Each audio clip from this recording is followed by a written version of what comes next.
What's poppin'? Nutrition facts. That's by far my most weirdest one yet.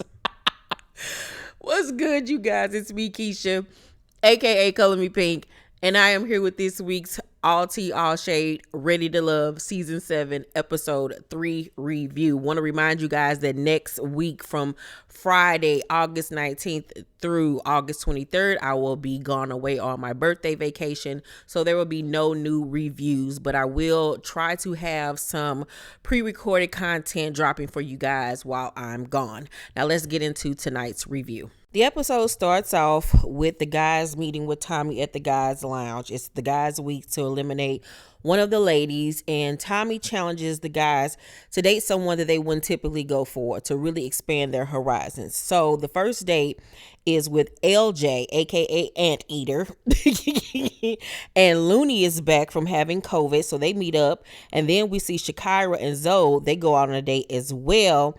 And you know, Shakira really wants to know how Zoe is about a woman with children, and he lets her know that, you know, he's down with that, he's cool with that, you know, and she's very shocked by that. And she also, you know, kind of ribs him a little bit about not asking for her number. He said that he was honestly just trying to wait things out and see if they gelled, and so he asked for her number and they exchanged numbers or whatever, but she's still unsure if it's gonna go anywhere. Now with Anteater and Looney, they really had a lot of chemistry, and we find out that he was the only one that asked for her number. And I was shocked by that because she's so cute, bubbly, really nice, attractive lady, sassy. So I was shocked that he was the only guy that night at the initial mixer to ask for her number. That was very shocking to me. But she says that, you know, she doesn't have any family, you know, her mom and stuff has passed on. And then as far as he's concerned, all of his family is back home from where he was originally, you know, birthed or whatever. So they both have a lot of similarities that really connects them. And I guess I want to see where this goes. That man just not my type. I just can't do it. But I like Looney a lot. I think I like Looney and Brandy so far the most. And Shakira cool too. But Looney and Brandy are my faves. Samson and Sharice go out on a date, and he lets us know that when he first met her at the mixer, he was really not that impressed by her because she was like multitasking. She really wasn't looking at him when she spoke. You know, Sharice can be very curt and very self-absorbed at times. But, you know, the task was to date somebody they wouldn't normally date. So they go to a little ice cream shop. And lo and behold, they really end up vibing with each other. They had a lot of similarities as far as their families are concerned. And the conversation really did flow between them. I just think that Sharice is a bitch. So I don't really know if that's going to work. And I really do like Samson. I think that he's a genuine guy that really is there to find love.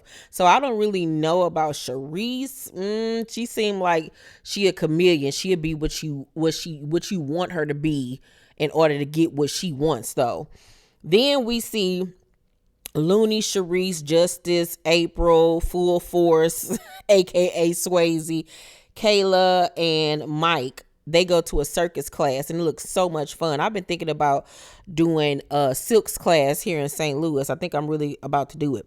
But anywho, so after doing the little, you know, exercises or whatever, everybody starts breaking off in pairs, and April is kind of like left alone. And so she sees Mike and Kayla talking, you know, they vibing, and, you know, he really is trying to get to know Kayla, and they really have a lot of chemistry between each other. I like Kayla. Kayla is assertive. She kind of reminds me of myself, where she seems like the type of woman where she gonna give you just enough until she knows like you really truly digging her. You know what I'm saying? She's not the type that's just gonna believe anything that come out your mouth. And it seems like Mike is very attracted to her and wants to dig a little deeper. But then here come April interrupting a conversation because ain't nobody pull her to the side. So she come over and she sit next to Mike, and she like, you know, I tried to talk to you. You didn't seem like you was interested in me, and da-da-da. And so Kayla just sitting there like, what the fuck is going on here? They get to going back and forth, and she just, you know, you need to let me know if you like me or not, because I ain't here to play games or force myself on nobody. If you got to do all that, darling, then he don't like you like that. If you have to do all of that and say all of that, you have already gotten your answer. A woman knows when a man likes her, and so it's obvious that he don't like you. So I felt like she came over there doing team too much. She actually ended up making herself look like a fool, and he ended up being turned off by her behavior, because she was just doing the most. And then I'm like, he probably don't like you because you got your sides gelled down like that. Like, what is that? Why do you continue to wear these headbands with your hair molded down on your face like that with them sideburns and shit? I'm not understanding what is going on. It almost looked like some Beijing type shit, but it looked like it's really her hair, and then it's waved up like she put on a wave cap at night. I'm just not understanding this lady hair. Like, maybe if you got to do hairdo or actually got your hair done, maybe somebody would have paired off with you, ma'am. Stop slicking your hair down like that on your forehead. Stop, please. You're giving me Elvis. You're giving me Ricky Ricardo. Yeah, no. You're giving me Tutti Frutti. Oh, Rudy. Woo! Like, no, stop. Kayla and Full Force, aka Swayze, sit down and they talk, and she is really digging him. She says that every time she see that man, he get better looking. And I'm like, okay.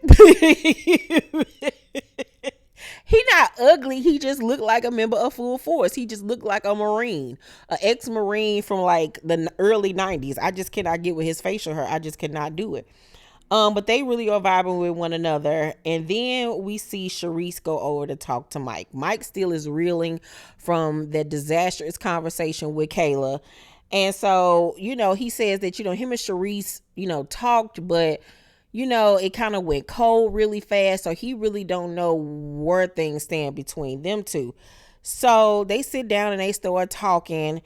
And, he was like, basically like, what's up? What's going on? Like, with you and me. And she was like, to be honest with you, the fact that you were married and have 3 kids, like, that's baggage to me.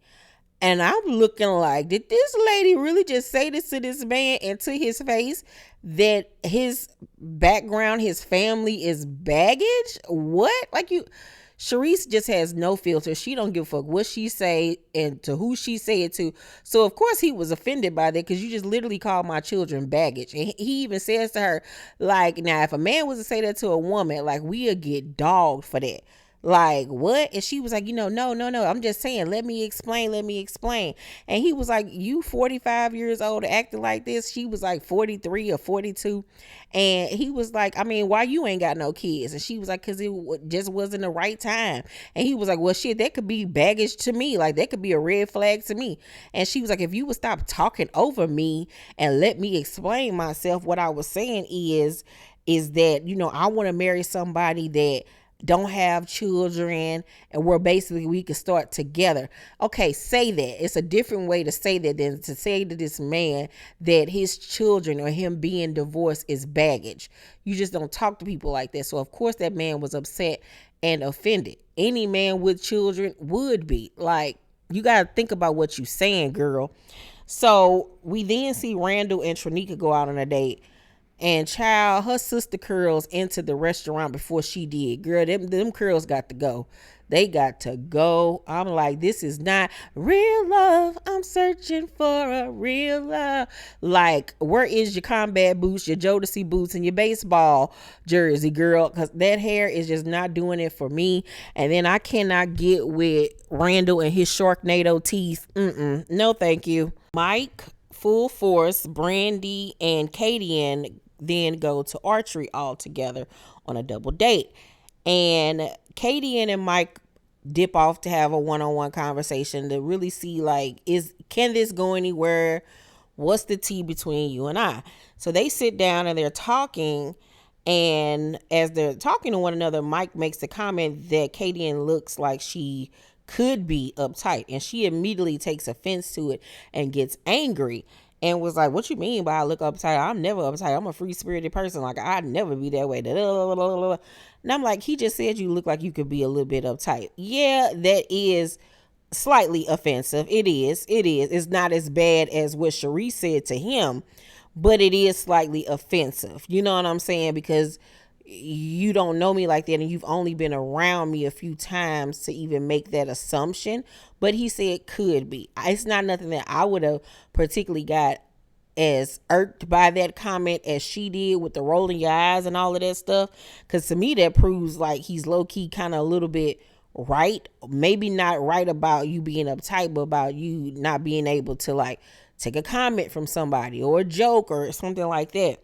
So, as they're talking, she then decides to play tit for tat and was like, "You're uptight, and you probably gotta get you out your shell like a little turtle. We're gonna start calling you a little turtle or whatever." And I'm like, that man is not uptight, or you got to get him out of his shell.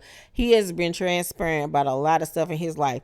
You're just mad in your feelings. And I'm like, grow up, little girl. So Brandy and Mike sit down and have a conversation. They've been feeling each other from day one, and the connection is still very much there for those two. I really can see something developing between them. Now, whether or not it'll last, I can't say, but I can really see them making it to the end of this process. So at the end of the week, the guys, of course, meet up with Tommy at the guys' lounge. Tommy continues to make fun of Full Force and his skeet t-shirts, as he should. So he asked the guys if they make any new connections this week. And Samson says that he is interested in Sharice now. Boo, tomatoes, tomatoes. Randall is really into Trinika and her sister girls. Real love. I'm gonna start calling her Real Love. And then Anteater and Justice are both into Looney. And Anteater is a little perturbed that Justice likes her too. But he's like, you know what? May the best man win. Now, as far as who they weren't really feeling this week, a lot of guys were not feeling Katie in. They thought that she was just angry and aggressive and like interviewing motherfuckers and just too forward. And then a lot of them were not feeling April, and then some weren't feeling Brandy. Y'all better leave Brandy the fuck alone. Leave her alone. She is a sweet young lady.